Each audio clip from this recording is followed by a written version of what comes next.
The Boy from the North Country. A name and a beginning.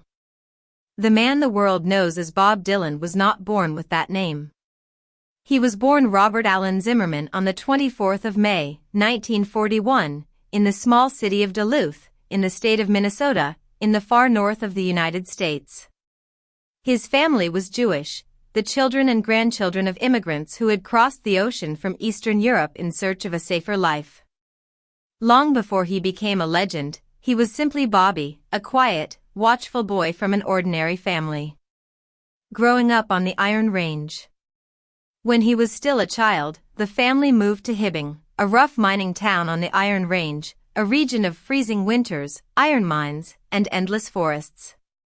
It was a hard, isolated place, far from the great cities and far from the world of art and fame. Yet distance can be a kind of gift. With little to distract him, the young Robert spent hours listening to the radio late at night, catching faint signals from distant stations that carried blues, country, and the new and dangerous sound of rock and roll. The power of the radio. For a boy in a remote town, the radio was a window onto another universe. Through it he discovered the voices of black blues singers from the American South, the lonely songs of country musicians, and the raw energy of early rock stars.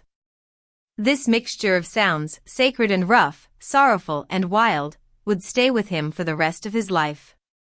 He taught himself to play the guitar and the piano, and he formed small bands at school, already dreaming of something bigger than Hibbing could offer. Inventing a new self.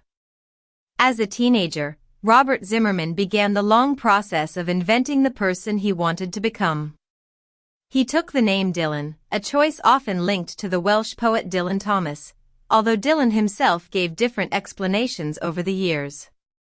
This act of renaming was significant.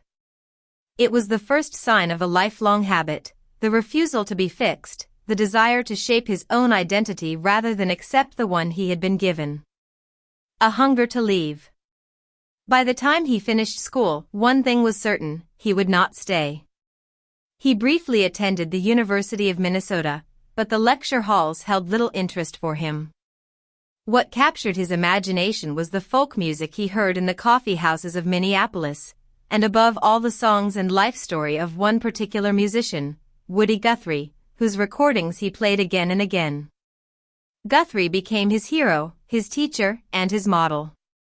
Soon the young Dylan would make a decision that changed everything. He would travel east, to New York City, to find the world he had only heard about on the radio. Looking back. Years later, Dylan would return in his imagination to these northern landscapes, to the snow, the mines, and the small-town streets of his childhood. The boy from the North Country never entirely disappeared. Beneath all the masks and transformations that were to come, there remained the memory of a cold, quiet place where a curious child first fell in love with a song.